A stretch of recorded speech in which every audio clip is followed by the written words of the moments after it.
Hello students, welcome back to Shraddha One Stop English. This is your English teacher Raghavendra, and today we are going to discuss about the textual grammar from class 7th and from unit 1.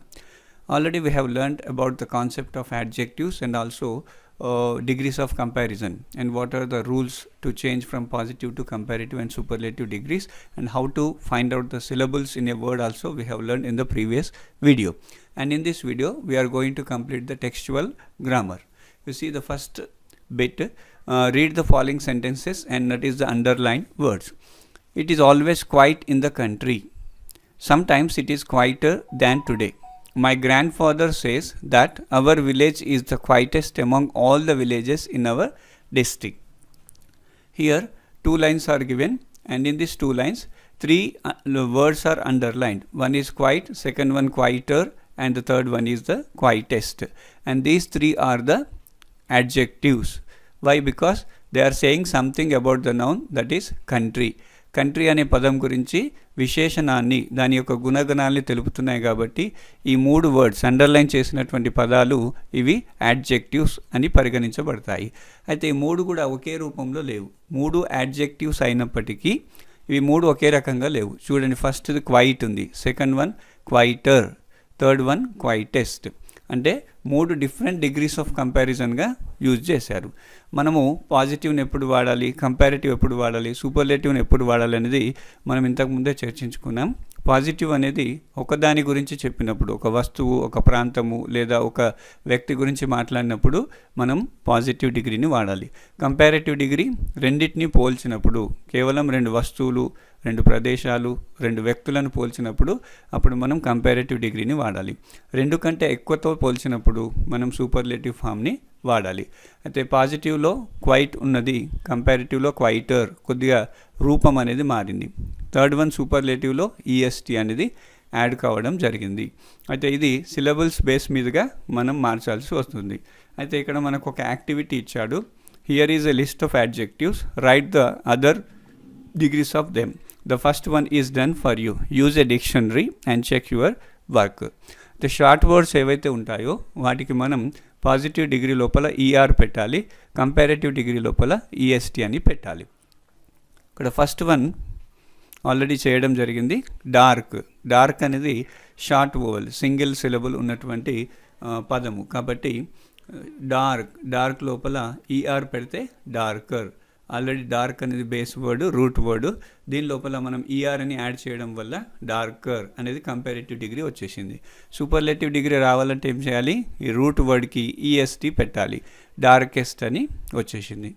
Next second one small అని ఉంది, just add చేయండి ER, smaller. మళ్ళీ EST అని పెట్టేస్తే smallest. Smaller అనేది comparative degree, smallest అనేది superlative degree. అలాగే rich అని ఉంది, రిచ్ అనే దానికి ఈఆర్ పెట్టేస్తే richer. Third one superlative degree richest, rich, richer, richest.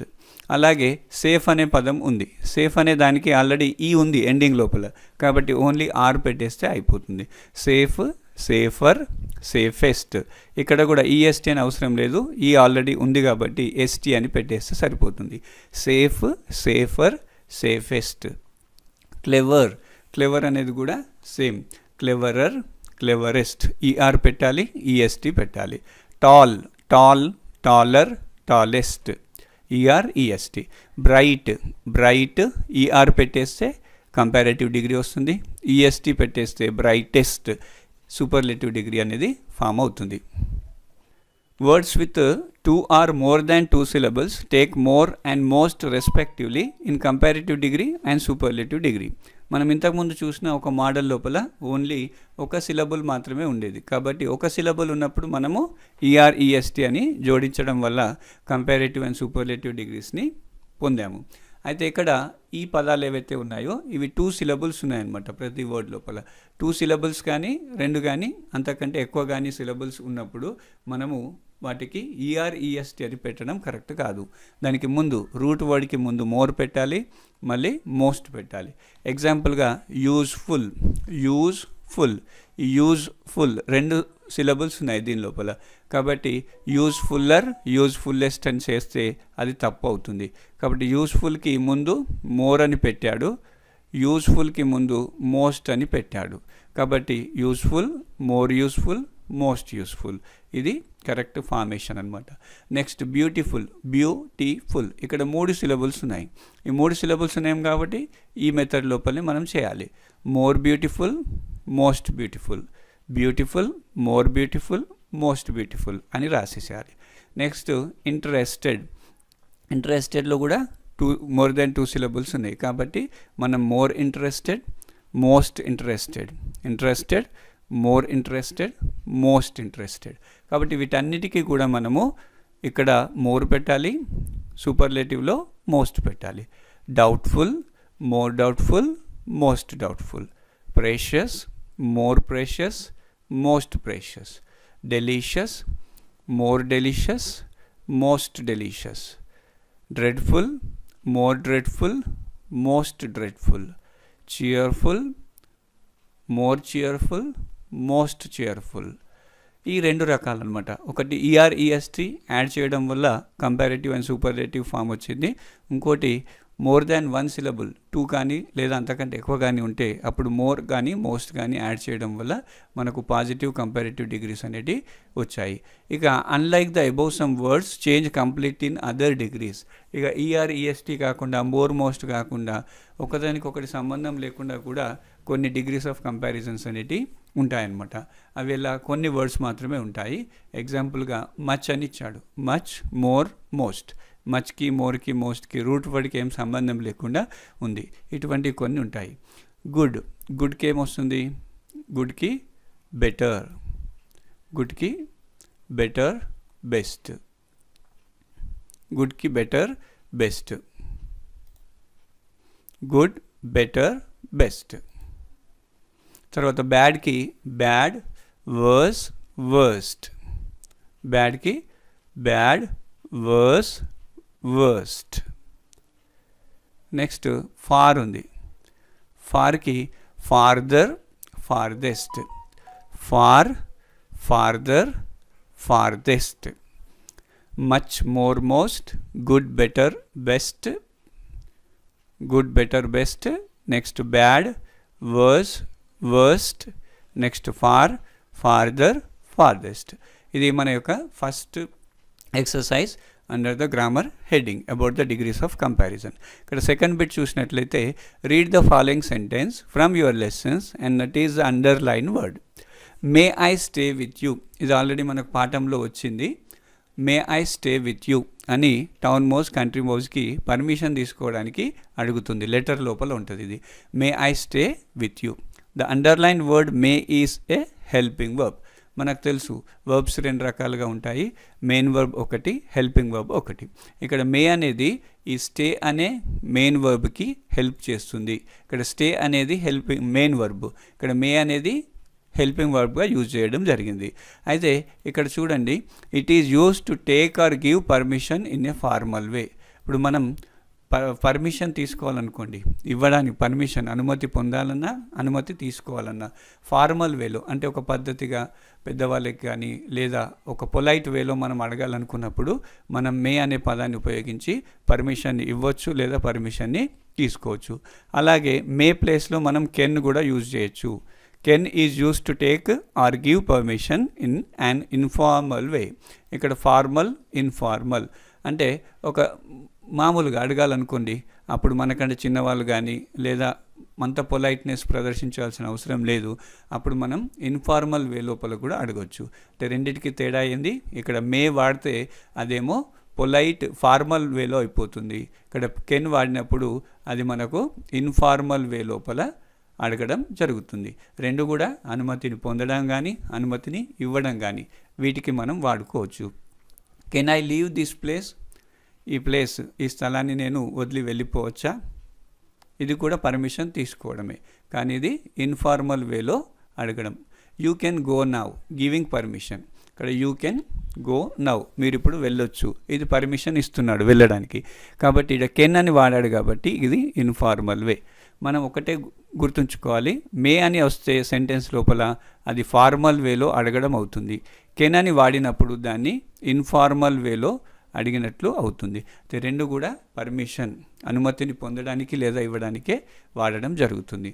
అది ఇక్కడ చూడండి, ఇదేమో can I leave this place. ఈ స్ట్రక్చర్ వేరు, ఈ స్ట్రక్చర్ వేరు. కెన్ తర్వాత సబ్జెక్ట్ వచ్చింది ఐ, అంటే ఏంది, కెన్ అనే హెల్పింగ్ వర్బ్ ముందు ఉంది. ఎప్పుడైనా హెల్పింగ్ వర్బ్ ముందు వస్తే సబ్జెక్ట్ సెంటెన్స్ లోపల, అప్పుడు అది క్వశ్చన్ అవుతుంది. కాబట్టి ఆ క్వశ్చన్ ఏంది అని అంటే అడగడం, అంటే పర్మిషన్ను అడగడం లేదా పర్మిషన్ను తీసుకోవడం. యు అనేది సబ్జెక్ట్ తర్వాత కెన్ అనేది వచ్చింది. కాబట్టి ఇదేంది స్టేట్మెంట్, అంటే ఏంది సెంటెన్స్. ఇది ఆన్సర్ రూపంలో ఉంది కాబట్టి ఇదేంది ఫుల్ స్టాప్తో ఎండ్ అయింది. అంటే ఇది మనం పర్మిషన్ను ఇవ్వడం. అంటే క్వశ్చన్ వేస్తున్నాడంటే ఏంది, టేకింగ్ పర్మిషన్, అనుమతిని అడుగుతున్నాడని అర్థం. అయితే ఇక్కడ కెన్ అనే హెల్పింగ్ వర్బ్ సెకండ్ ప్లేస్లో వస్తే, సబ్జెక్ట్ తర్వాత వస్తే అది స్టేట్మెంట్ లాగా మారిపోయింది. అంటే ఏంది, ఇక్కడ మనం పర్మిషన్ను ఇస్తున్నాం అని అర్థం. May has another use also, it is use to express possibility. అయితే మే అనేది కేవలం అనుమతి పొందడం లేదా తీసుకోవడం లోపలనే యూజ్ చేయడం కాకుండా ఇది ఇంకో రకంగా కూడా మనం ఇంగ్లీష్లో వాడుకోవచ్చు. మే అనేది పాసిబిలిటీ, అంటే ఒక సంభావ్యత, ఇది జరిగే అవకాశం ఉంది అని చెప్పడానికి కూడా మనం పాసిబిలిటీని ఉపయోగించడానికి మే అనే పదాన్ని, హెల్పింగ్ వర్బ్ని ఉపయోగించవచ్చు. ఇక్కడ ఇట్ మే రెయిన్ టుడే, ఇక్కడ రెయిన్ అనేది మెయిన్ వర్బ్. ఈ మెయిన్ వర్బ్కి హెల్పింగ్ వర్బ్ ఏం చేస్తున్నది, ఇది మే అనేది హెల్పింగ్ వర్బ్గా వాడడం జరుగుతుంది. ఇది క్వశ్చనా స్టేట్మెంటా?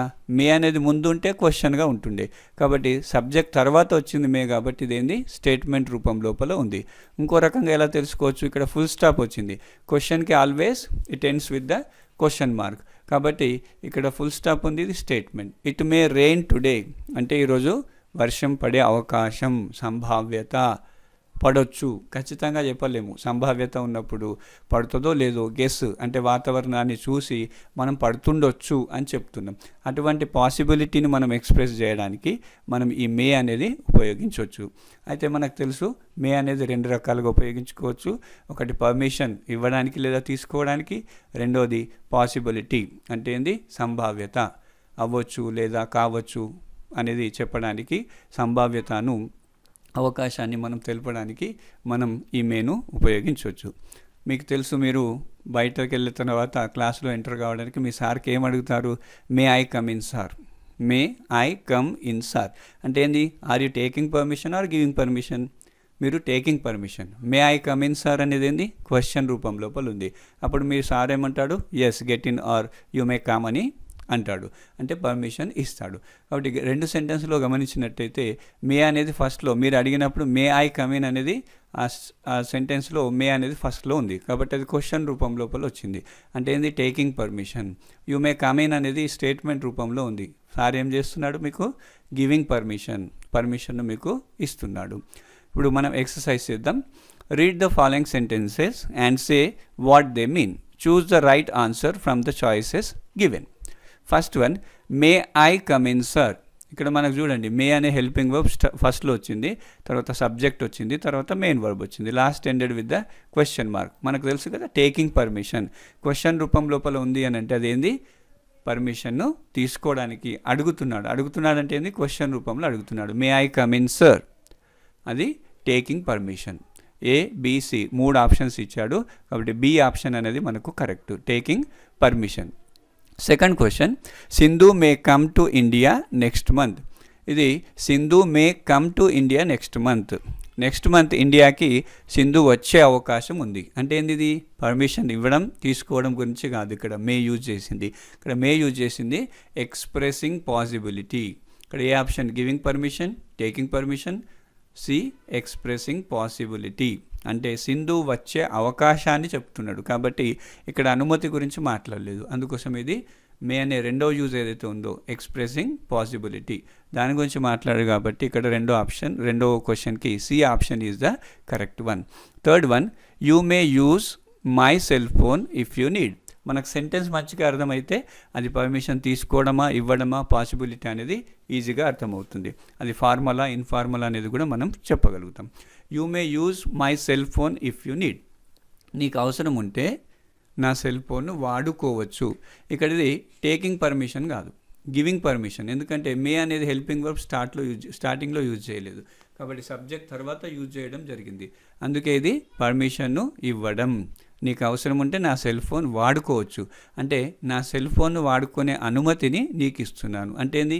Giving permission, taking permission, expressing possibility. ఇక్కడ సంభావ్యత గురించి మాట్లాడడం లేదు. అంటే నా ఫోన్ను, నా వస్తువును వాడుకునే పర్మిషన్ అనేది నీకు ఇస్తున్నాను. కాబట్టి ఇవ్వడానికి ఏమంటారు ఇంగ్లీష్లో? Giving permission. Fourth one, A option is the correct one. Fourth one, can I take leave of you? నేను ఇప్పుడు వెళ్ళిపోవచ్చా? Can I take leave of you? మీ నుంచి నేను వెళ్ళిపోవచ్చా? ఇక్కడ నుంచి నేను వెళ్ళిపోవచ్చా అనేది చూడండి, ఇది క్వశ్చన్ మార్క్లో ఉంది మరియు కెన్ అని యూజ్ చేశాడు. ఈ కెన్ అనేది సెంటెన్స్ లోపల ఫస్ట్ ఉంది, అంటే సబ్జెక్ట్ కంటే ముందు ఉంది. కాబట్టి టేకింగ్ పర్మిషన్. కానీ ఇది ఏ వేలో అడిగాడు? మే అనేది ఫార్మల్ వే, కెన్ అనేది ఇన్ఫార్మల్ వే. కాబట్టి ఆ రెండు వేస్లో కూడా మనం తేడాను గమనించాలి. Taking permission in a formal way, may అని వాడితేనేమో ఫార్మల్ వే అవుతుండే. కాబట్టి మే లేదు కావున కెన్ అని ఉంది. Taking permission in an informal way, కాబట్టి కెన్ అనేది ఇన్ఫార్మల్ వేను సూచిస్తుంది. కాబట్టి బి ఆప్షన్ అనేది correct. Fifth one, the dog may attack if you run. May అనేది వాడాడు. మే అనేది రెండు రకాలుగా ఉంటుంది, పర్మిషన్ కొరకు, ఎక్స్ప్రెసింగ్ ద పాసిబిలిటీ. ఇక్కడ వాక్యం మనం తెలుగులో అర్థం చేసుకుందాం. The dog may attack if you run. నువ్వు పరిగెత్తావు అనుకో, ఆ కుక్క నిన్ను అటాక్ చేయొచ్చు, నీపై దాడి చేయొచ్చు. చేస్తుందని చెప్తలేడు కాబట్టి చేయొచ్చు, చేసే అవకాశం ఉంది, కాబట్టి జాగ్రత్త. కాబట్టి ఎక్స్ప్రెసింగ్ పాసిబిలిటీ, పర్మిషన్ గురించి మాట్లాడడం లేదు. కాబట్టి ఇదేంది? C option, expressing possibility is the correct answer. Now rewrite the following sentences as directed. ఇక్కడ మళ్ళీ సెకండ్ బిట్ ఏది ఇచ్చాడంటే rewrite the following sentences as directed అంటున్నాడు. అంటే ఒక సెంటెన్స్ ఇవ్వడం జరిగింది, బ్రాకెట్లో మనకు సూచనలు ఇచ్చాడు, డైరెక్షన్స్ అనేవి ఇచ్చాడు. కాబట్టి ఆ డైరెక్షన్స్కి అనుగుణంగా మనం ఆ సెంటెన్స్ని మళ్ళీ తిరిగి రాయాల్సి ఉంటుంది. ఫస్ట్ క్వశ్చన్ ఆల్రెడీ చేసేసాడు. The boy seems to cry if you do not buy an ice cream for him. The boy seems to cry, ఆ బాయ్ ఏడ్చే అవకాశం కనిపిస్తుంది. ఎప్పుడు? If you do not buy an ice cream for him. అతని కొరకు నువ్వు ice క్రీమ్ను కొనలేదనుకో, ఆ పిల్లవాడు ఏడ్చే అవకాశం ఉందంటే ఏంది? Expressing possibility. కాబట్టి మనం ఏం రాయొచ్చు? ద బాయ్ సీమ్స్ టు తీసేసి ద బాయ్ మే. ఇది only just you remove seems to and replace the seems to with the may. Why? Because may is expressing the possibility. ఆ పిల్లవాడు ఏడుస్తాడని ఖచ్చితంగా చెప్తలేడు, ఏడుస్తాడేమో అంటే వాడి ముఖ కవలికలు, వాడి యొక్క ఫీలింగ్స్ను చూసి అరే ఏడుస్తాడేమో, ఐస్ క్రీమ్ కావాలని అంతగా అడుగుతున్నాడు, ఏడుస్తాడేమో అని ఎక్స్ప్రెసింగ్ పాసిబిలిటీ చెప్తున్నాం. కాబట్టి ద బాయ్ సీమ్స్ టు తీసేసేయాలి, మే అని పెట్టేస్తే the boy may cry if you do not buy an ice cream for him. Just ఇంతే, just replace seems to with the may, then it will be expressing the possibility. Next one, you can use my camera if you need. Give permission using may. You can use my camera if you need. నీకు అవసరం ఉంటే నా కెమెరాను వాడుకోవచ్చు. ఇది పర్మిషన్ను ఇవ్వడం. కానీ ఆ పర్మిషన్ ఎలా ఇస్తున్నాడు? గివింగ్ పర్మిషన్ యూజింగ్ మే అంటున్నాడు. కానీ ఇక్కడ ఆల్రెడీ ఏం వాడాడు? కెన్ అనేది. అంటే కెన్ అనేది ఇన్ఫార్మల్ వేలో వాడాడు. కానీ దాన్ని ఏం చేంజ్ చేయమంటున్నాడు? మే అంటే ఏంది? ఫార్మల్ వేకి మార్చమని చెప్తున్నాడు. కాబట్టి ఆన్సర్ ఏం రాయొచ్చు? You may. కెన్ తీసేసి మనం మే అని యూజ్ చేస్తే అది formal way of taking permission or giving permission అవుతుంది. కాబట్టి యూ కెన్ తీసేసి మే పెట్టాలి. You may use my camera if you need. ఇలా రాసేస్తే సరిపోతుంది. Next one, he seems to be a nice man. He seems to be. Seems to be అంటే కనబడుతుంది, అవ్వచ్చు. Expressing this possibility using may. Possibility అంటే అవకాశం ఉంది. He seems to be a nice man అంటున్నాడు. అతను మంచి మనిషిలాగా అనిపిస్తున్నాడు. మంచి మనిషి అని ఖచ్చితంగా చెప్తలేడం. మంచి మనిషి కావచ్చు, మంచి మనిషి ఏమో అంటే అవ్వచ్చు. ఈ సీమ్స్ టు బీ. కాబట్టి ఇక్కడ ఏంది? పాసిబిలిటీ ఎక్స్ప్రెస్ చేయడానికి మే అనేది ఉపయోగించాలి. కాబట్టి ఈ సీమ్స్ టు బీ మనం తీసేసాలి. హీ తర్వాత సీమ్స్ టు బి తీసేసి he may be a nice man. ఇంతకుముందు మనం ఫస్ట్ ఎగ్జాంపుల్స్లో కూడా మనం సీమ్స్ టు అనేది తీసేసాము. అలాగే ఇక్కడ he seems to be a nice మ్యాన్లో సీమ్స్ టు అనేది తీసేస్తే he may be a nice man అని రాసేస్తే సరిపోతుంది. Next fourth example, you want to leave the class now. Take permission using may. You want to leave the class now. నువ్వు క్లాస్లో ఉన్నావు, ఏదో పని మీద నువ్వు బయటకు వెళ్ళాలనుకుంటున్నావు, కాబట్టి పర్మిషన్ అడగాలి. అడగాలి అంటే అది ఏ వేలో అడగమని చెప్తున్నాడు? బ్రాకెట్లో డైరెక్షన్ ఏమి ఇచ్చాడు మనకు? మేని యూజ్ చేసి తీసుకోమంటున్నాడు. కాబట్టి పర్మిషన్ తీసుకునేటప్పుడు మే ఫస్ట్ వస్తుందా తర్వాత వస్తుందా? పర్మిషన్ తీసుకోవాలంటే ఏంది? క్వశ్చన్ రూపంలో రాయాలి. క్వశ్చన్ రూపంలో రాసేటప్పుడు హెల్పింగ్ వర్బ్ మే ఎప్పుడైనా ముందు రాయాల్సి వస్తుంది. మే ఫస్ట్ రాయాలి, తర్వాత సబ్జెక్ట్ను సెకండ్ ప్లేస్లో పెట్టి లాస్ట్ క్వశ్చన్ మార్క్స్తో ఎండ్ చేయాలి. అది ఎలా రాయొచ్చు మనం? May I leave the class now question mark. May తర్వాత ఎవరు? నువ్వు అడగాలనుకుంటావు కాబట్టి నువ్వు ఎలా అడుగుతావు? ఐ అని వాడాలి. May I, what is the verb in this sentence? leave the class now. Just you remove you want to and replace may I leave the class now and రాసి క్వశ్చన్ మార్క్ రాస్తే సరిపోతుంది. may I leave the class now అనేది answer. Next one, fifth one. Raju wants to use your water bottle. Give permission using may. రాజుకి నీ water bottle వాడుకోవాలని అనుకుంటున్నాడు. ఆయన అడగలేదు, నువ్వు పర్మిషన్ అతనికి ఇవ్వాలి. అంటే ఏంది? రాజు నువ్వు వాడుకోవచ్చు. That means what you are giving permission and using may. కాబట్టి మే అనే పదాన్ని ఉపయోగించి మనము ఆయనకు పర్మిషన్ అనేది ఇవ్వాలి. కాబట్టి ఎలా ఇవ్వచ్చు మనము? రాజుకి you may use my water bottle if you need. You అని ఆల్రెడీ మనకి ఇచ్చాడు, స్టార్ట్ చేశాడు కాబట్టి ఇప్పుడు మనం సెకండ్ ఏం రాయాలి?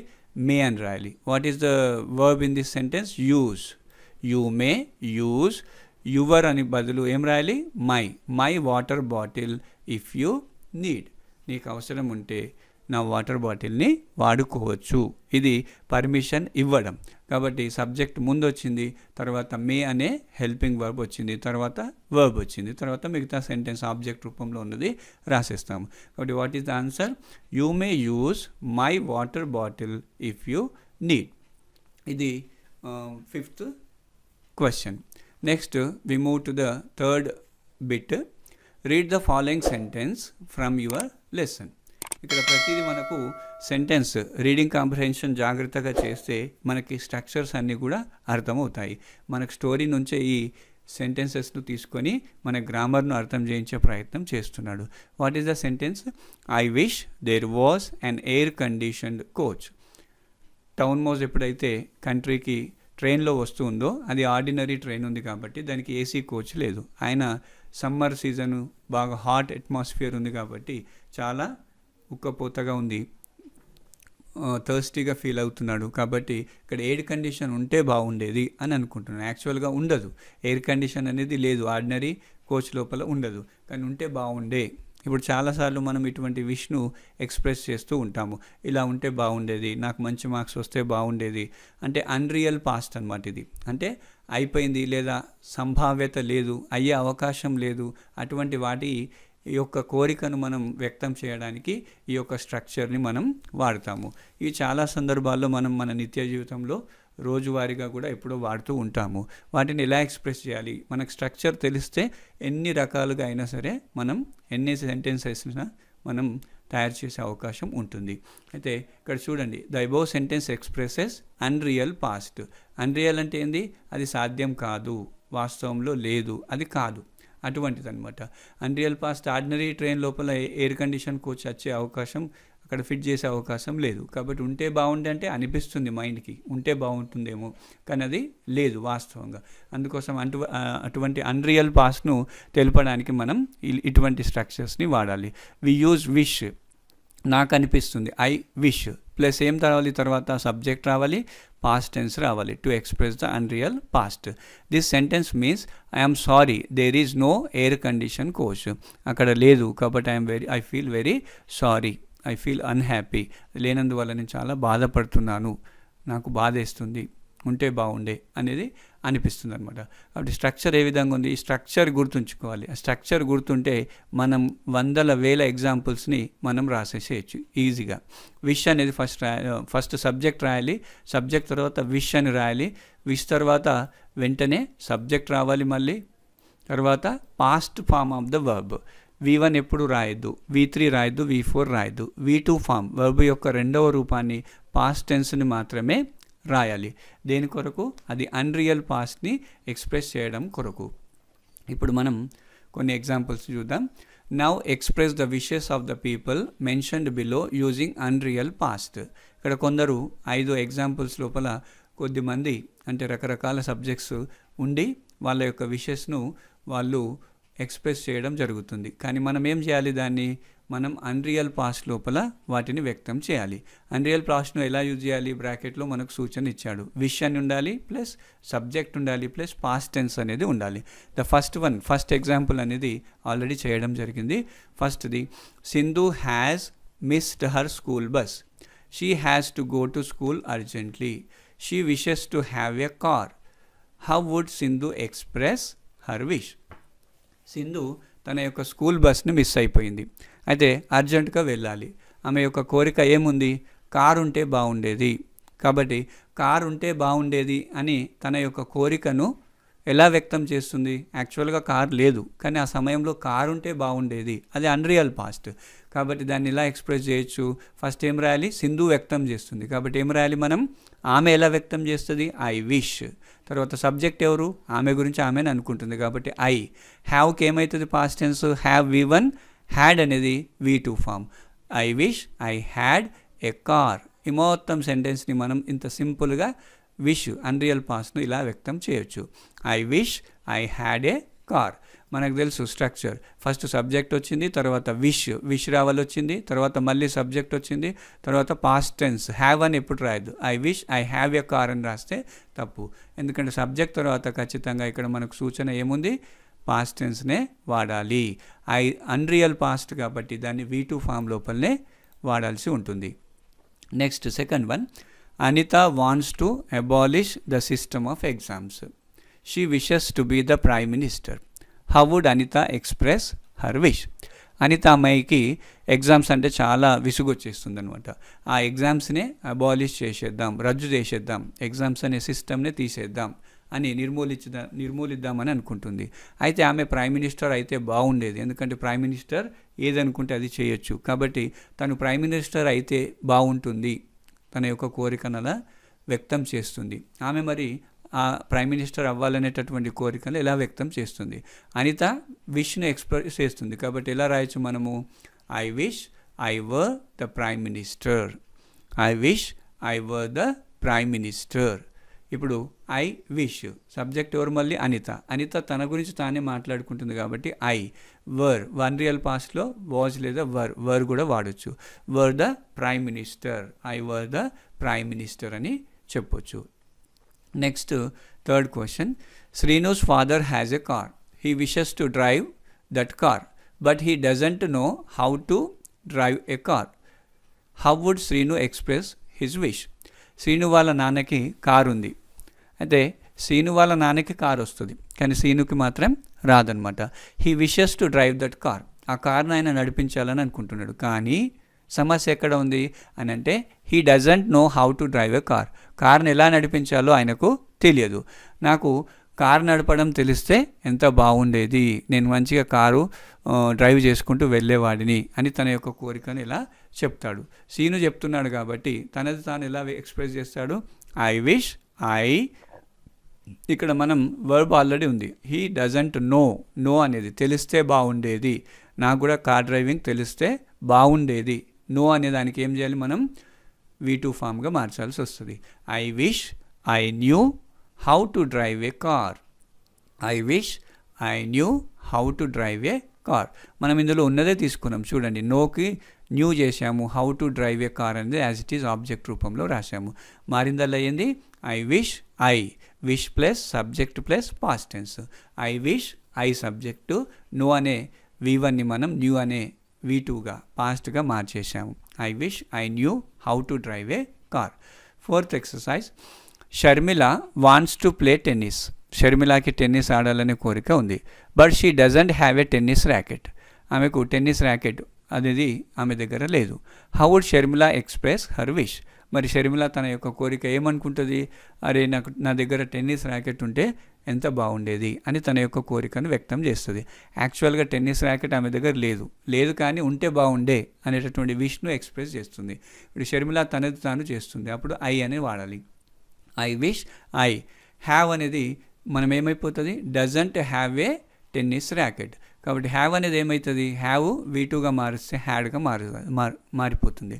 I wish I had a tennis racket. I wish I had a tennis racket అనేది రాయొచ్చు మనం ఆన్సర్.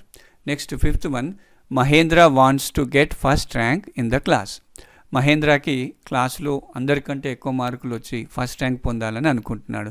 బట్ హీ కాంట్, ఎందుకంటే ఆయన యావరేజ్ స్టూడెంట్ కాబట్టి ఆయన రాలేకపోతాడు. ప్రతి ఒక్క పిల్లవాడికి కూడా నేను ఫస్ట్ ర్యాంక్ వస్తే బాగుండేది, క్లాస్లో ఫస్ట్ వస్తే బాగుండేది అని ఎక్స్ప్రెస్ చేస్తూ ఉంటారు. అయితే how would Mahendra express his wish? మరి మహేంద్ర తన యొక్క విష్ను ఎలా ఎక్స్ప్రెస్ చేస్తాడు? మహేంద్ర తనది తాను ఎక్స్ప్రెస్ చేస్తున్నాడు కాబట్టి ఏం రాస్తాడు? I wish I got first rank in the class. ఇప్పుడు మహేంద్ర వాంట్స్ టు గెట్ అని ఇచ్చాడు. ఇక్కడ గెట్ అనే వర్బ్ను మనం పట్టుకోవాలి. గెట్ అనే దానికి V1 ఉంది, మనం ఏం చేయాలి V2గా మార్చాలి. గెట్ అనే దానికి పాస్ట్ టెన్స్ గాట్ అని అవుతుంది. ఐ విష్ తర్వాత పాస్ట్ టెన్స్ రాయాలి గాట్, గెట్ అనేది గాట్గా మారింది. తర్వాత నెక్స్ట్ యాజ్ ఇట్ ఈజ్ ఆబ్జెక్ట్లో first rank in the class. I wish I got first rank in the class. ఇలా మనం మే అనే దాన్ని ఎలా యూజ్ చేయాలి, డిగ్రీస్ ఆఫ్ కంపారిజన్ ఎలా మనం యూజ్ చేయాలి, తర్వాత విష్ అనేది మన యొక్క కోరికను ఎలా ఎక్స్ప్రెస్ చేయాలి. ఇలా ఇక్కడ ఈ యూనిట్ లోపల మనం ఈ 3 బిట్స్ అంటే 3 రకరకాల డిఫరెంట్ కాన్సెప్ట్స్ని మనం నేర్చుకోవడం జరిగింది. First one degrees of comparison, second one may అనేది లేదా కెన్ అనేది పర్మిషన్ తీసుకోవడానికి ఇవ్వడానికి, మే అనేది పాసిబిలిటీని ఎట్లా ఎక్స్ప్రెస్ చేయొచ్చు అనేది 2వ బిట్లో నేర్చుకున్నాం. 3rd బిట్ లోపల మన యొక్క కోరికను, విష్ని, మన యొక్క డిజైర్ని, అన్రియల్ పాస్ట్ను మనం ఏ స్ట్రక్చర్లో ఉపయోగించవచ్చో మనం ఈ 3rd బిట్లో నేర్చుకున్నాం. దాని స్ట్రక్చర్ ఏంది? Wish plus subject plus past టెన్స్గా మార్చాలి. మనకి ఏ వర్బ్ ఇచ్చినా సరే మనం పాస్ట్ టెన్స్ లోపలికి మార్చేసి సెంటెన్స్ రూపంలో రాయాలి.